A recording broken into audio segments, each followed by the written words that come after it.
dipersembahkan oleh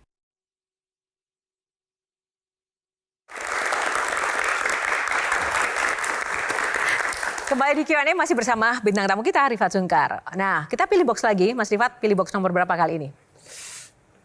Mungkin 4. Kita pilih box nomor 4. Kita buka SIM, surat izin melipir tapi ya. Oke, kita langsung kasih pertanyaan yang pertama. Wendy dulu. Masih sama seperti yang sebelumnya sih. Mungkin kalau misalnya tadi kan Mas Rifat nggak bisa menjawab ya kalau misalnya. Karena dari awal tuh memang udah kepikirannya, udah konsisten dengan pembalap. Tapi kalau misalnya memang harus disuruh memilih di luar dari menjadi seorang pembalap, kira-kira akan menjadi apa? Seandainya memilih, mungkin saya milih jadi guru kali. Kenapa guru? Dan guru apa? Kalau dibilang guru apa, mungkin kalau guru olahraga mungkin enggak ya. Kenapa mungkin enggak? Guru marketing kali. Guru marketing, guru ya ekonomi ya. Iya. Dosen gitu. Iya. Soalnya buat saya yang paling menarik adalah marketing itu kan ada dunia kreatif. Dunia kreatif itu intangible karena kita nggak bisa tahu ide kita murah apa mahal. Karena kita nggak tergantikan dengan adanya inspirasi itu. Lalu yang kedua adalah ketika kita belajar marketing, kita tuh jadi tahu values gitu. Values kita tuh ada di mana, kapan, dan maunya apa. Untuk create itu, kita harus jalanin imajinasi kita sebesar apa, mimpi kita sebesar apa. Saya selalu bilang sama siapapun yang saya ajarin, lu tuh mimpi harus nakutin. Kalau nggak nakutin, mimpi lu tuh kurang gede berarti. Nyaman aja kan di sini-sini aja. Mimpi paling menakutkan Rifat Sungkar memangnya apa? Mimpi saya yang paling menakutkan adalah ketika saya pingin jadi juara dunia. Karena saya tahu saya tidak mungkin jadi juara dunia di atas kalau nggak ada budget. Tapi ikut kejuaraan dunia buat saya udah mewujudkan lebih dari 50% mimpi saya.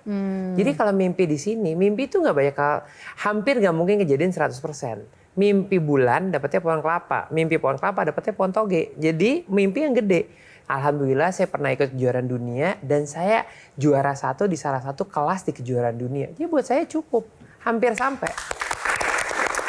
Menarik. Bang Jeffrey. Iya Pak, mungkin berkaitan sedikit dengan organisasi ini ya. Iya. Di mana Rifat kan sebagai wakil ketua umum mobilitas. Iya. Rifat sudah berhasil mendapatkan PM45 waktu itu ya. Iya. Untuk kustomisasi ya. Iya. Nah, the next bagaimana kita punya program yang mengenai legalitas motorsport itu menurut Rifat seperti apa kita mau tindak lanjuti? Jadi kalau bicara masalah IMI ya, jadi saya tuh banyak bersuara nih beberapa tahun terakhir ini. Kita itu punya problem besar di industri kreatif otomotif. Industri kreatif secara keseluruhan. Nah, kreativitas di Indonesia itu nggak dihargai di negara sendiri. Contohnya, kita tuh punya builder motor yang hebat. Motornya itu sampai ke Amerika juara kejuaraan dunia. Dipakai di Indonesia nggak bisa. Kenapa? Karena ditanya surat-suratnya mana. Padahal itu kan bikinan craftsmanship, mereka punya kreativitas membangun kerajinan tangan. Saya sampai bilang gini, mungkin sekarang itu adalah eranya kita nurunin ke generasi berikutnya. Dan itu adalah heritage kita. Saya sampai bikin bercanda waktu itu.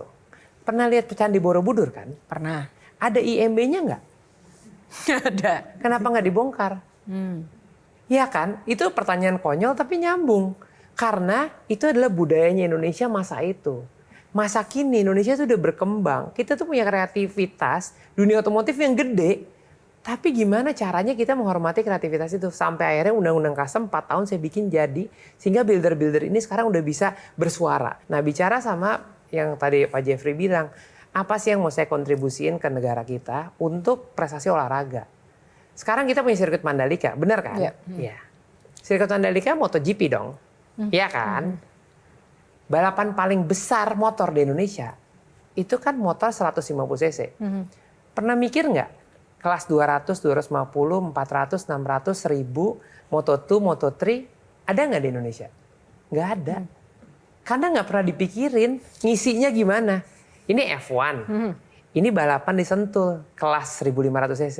Dari 1500 masih ada 2000, 2500, 3000, GT4, GT3, F2, F3, dan semuanya. Itu semua kosong. Karena apa? Karena tidak diakomodir dengan undang-undang yang boleh memasukkan fasilitas olahraga.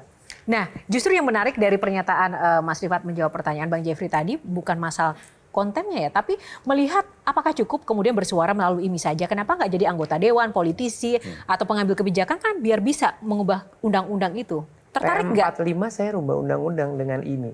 Jadi saya yakin organisasi ini punya semangat yang sama. Bill Gates sama Steve Jobs itu kan dua orang yang saling berkompetisi. Iya. Steve Jobs itu pernah minta modal sama Bill Gates dengan alasan lu butuh kompetitor, kalau enggak Microsoft nggak akan bisa gede gitu. Akhirnya si Bill Gates kasih pinjaman ke Steve Jobs dan akhirnya Apple-nya juga gede gitu. Iya. Nah pertanyaan juga buat Rifat, saya sih sering dengar nama Rifat Sungkar, tapi who is your biggest contender sih sebetulnya? Ada lagi nggak sih selain Rifat Sungkar, atau ya lu bikin event sendiri, rally sendiri, menang sendiri gitu kan, nggak mungkin begitu juga kan? Pasti kan ada orang-orang yang lain. Siapa lawan Kompetitor. saya? Kompetitor saya. Saya lucu sih. Saya tuh di sandwich generation gitu. Sempat ketemu sama teman-temannya mama papa, tapi ketemu juga dengan teman seumur, dan akhirnya lawan saya yang bawah. Karena apa? Karena tadi saya bilang, saya udah 28 tahun ikut rally. Jadi saya tuh very konsisten sama apa yang saya kerjakan. Kerjaan saya itu bukan businessman ikut rally, bukan. Tapi saya ikut rally untuk jadiin itu bisnis saya. The other way around. Jadi kalau ditanya tergantung tahun berapa. Karena mappingnya itu saya ada 4. Sampai tadi saya cerita sama Wendy gitu. Saya bilang saya tuh yang bawa drifting ke Indonesia pertama kali tahun 2005. Saya bikin komisi drifting Indonesia tahun 2008. Kenapa? Karena saya orang marketing lagi. Saya tahu drifting itu bukan olahraga awalnya. It's full entertainment. Tapi ingat nggak, di umur berapa kita prime waktu kita balapan? Di umur 20-an. Anak umur 20-an suka apa? Suka entertainment. Jadi karena ini potensinya gede, makanya saya care banget. Ini future-nya balapan Indonesia nih. Fokus di belakang ini ada satu foto mobil kan. Ini mobil adalah jawaban tadi. Siapa kontender saya? Waktu saya sempat berhenti ikut rally 8 tahun, saya ingin balik ke Indonesia untuk ikutan. Tapi kalau saya ngikutin ego saya akan beli mobil WRC. Itu ego saya. Cuman kalau saya menang, yang tahu siapa? Anak rally doang. Iya kan? Jadi kebetulan saya ambasadornya merek ini, saya bilang, saya mau bikin mobil rally dari minibus. Terus orang bilang, lu gila bikin mobil rally dari minibus. That's the point. Karena saya akan menjadi atensi dunia. Masa balapan naik minibus 7 penumpang, iya kan? Jadi bukan anak rally doang yang ngasih atensi. Semua pemilik mobil itu. Dan akhirnya ini mobil jadi trending topik dunia.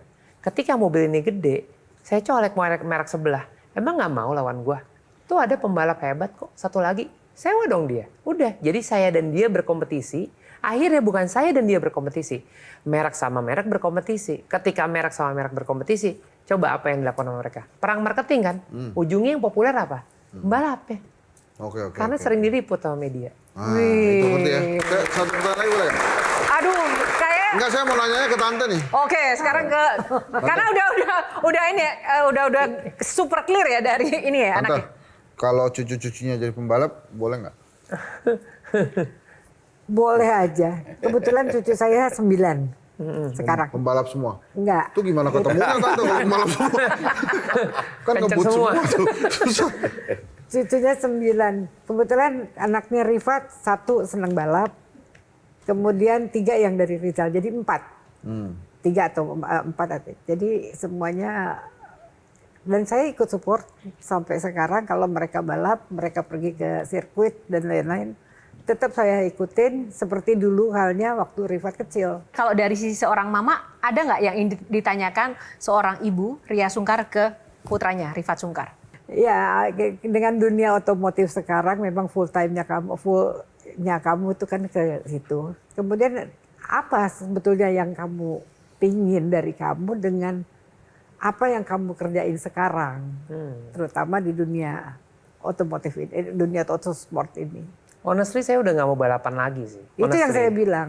Iya. Itu yang saya bilang. Rifat mendingan tidak usah balap lagi. Karena untuk selama 20 tahun dia berprestasi, dia menang itu udah hal yang biasa. Menjadi kalah itu menjadi omongan. Ini kan ilmunya kamu itu kepada junior-junior kamu saat ini. Itu waktunya sekarang. Sebetulnya Gitu. foto ini tuh adalah foto momen pikiran saya berubah. Ini foto ini persis banget. Tahun berapa ini? 2021. Apa Yang mana, 2022 bro? ya, Ma ya? Fotonya ada 3 nih. 2000. Ini yang paling di tengah lah. Oh, yang di tengah. Gitu. Ini Setelah 8 tahun saya nggak ikut. Saya ikut datang ke Rally Indonesia dengan mobil 7 penumpang inilah. Saya menang juara 1. Di menit itu lagi nunggu finish nih sebelum foto ini, saya mikir, gila ya, gue seneng sama susah sama sedih itu jadi satu ya. Senengnya adalah saya masih bisa loh menang. Tapi sedihnya, kemana aja mereka 8 tahun, kenapa masih gue yang menang? Nggak pantas nih kayak gini. Akhirnya dari hari itu saya janji, saya bakal ngajarin orang banyak. Makanya sekarang yang juara rally juara 1, 2, 3, 4, 5 murid saya semua.